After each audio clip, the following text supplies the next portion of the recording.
Hey everyone, welcome back to my channel. Today I'm baking a classic apple pie. There's nothing like the smell of freshly baked pie filling your home, especially when it's made from scratch. Let's dive in and get started.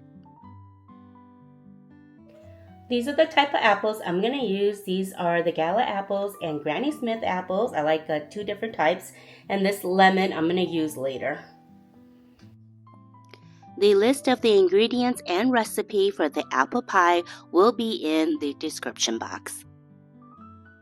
Start by peeling and slicing your apples. Today I'm using Granny Smith and Gala apples. I like the Granny Smith for the tartness and the Gala apples for a little bit sweetness. Once you're done peeling your apples, start to slice them. You want them thin enough to cook evenly, but thick enough to hold their shape. Once your apples are ready, place them in a large bowl. Now you want to add a splash of lemon to the apples to prevent them from oxidizing and give it a quick mix. The lemon juice also helps to brighten the apple pie. Now add in the flour. The flour will help thicken the filling while the spices give them a warm, cozy flavor we all love in apple pie.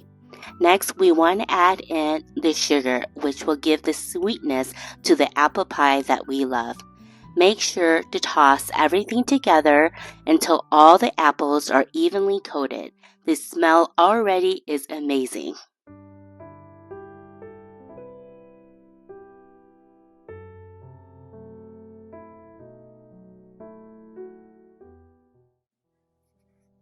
Add in the butter to the saucepan on medium heat. Allow the butter to melt. Once it melts, give it a good whisk and add in the additional flour and give that a quick stir. Now I know that we already added the flour in the bowl with the apples, but it's divided.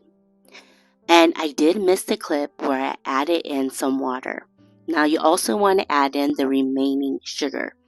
And this is going to give it a caramel effect in your apple pie. And I saw this a long time ago when I was watching an Amish cooking show where they melted butter, sugar, flour, and water. And it just created this amazing caramel sauce. Next, add in all the apples in the bowl and give everything a good mix. And before you know it, magic will happen. It's going to create this beautiful caramel sauce with your apples. Make sure to let the apple filling cool down for at least 20 minutes. I'm using a store-bought crust, so there's no judgments here. There's two that came in a box, but if you want to make your own pie crust from scratch, feel free to do that. Roll out your bottom pie crust. And I'm rolling it a little bit larger because I was unable to find my pie pan. I'm actually using a cake pan. Press it gently into the pie dish. As you can see, I didn't have enough to go over the cake pan.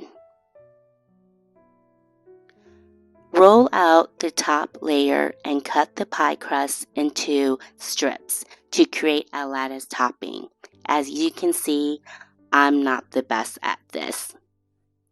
Once the apple pie filling has cooled down, place the apple filling into your bottom crust layer. Make sure the apple pie filling is evenly distributed in your dish. You want them to cook on time. Now you want to place your top layer on top with the strips to create a lattice topping. As you can see, I'm horrible at this. But I think this is part of the reason why I love making apple pie at home. Because it doesn't have to look perfect. It doesn't have to look like it came out of the bakery shop. I love it that it looks homemade. And I think that's the reason why I love baking so much. It doesn't have to look perfect like I said, but it will definitely taste delicious. Because I didn't have any extra pie dough from my bottom layer, I'm using the extra pie crust from my top layer. And I'm not tucking it underneath like I normally would. I'm tucking it on top, as you can see. It's not the prettiest, but It actually looks really rustic and I like it that way. And once I have that all tucked in, then I'm going to start to crimp. And you can just crimp it using your thumb and your 2 fingers to make those pretty edges for your pie crust.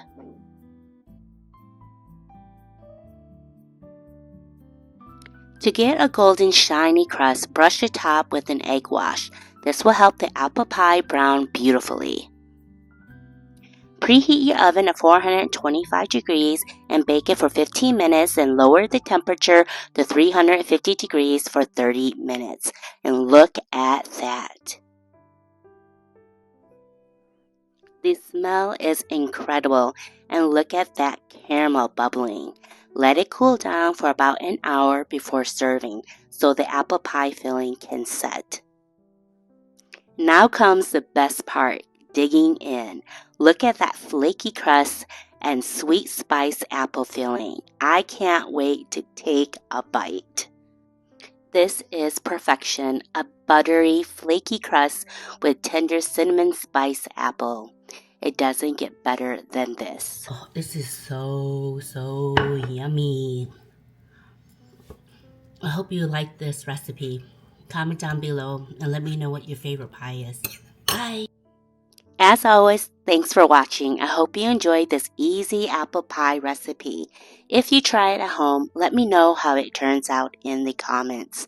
And don't forget to like and subscribe for more delicious recipes. Happy baking, everyone!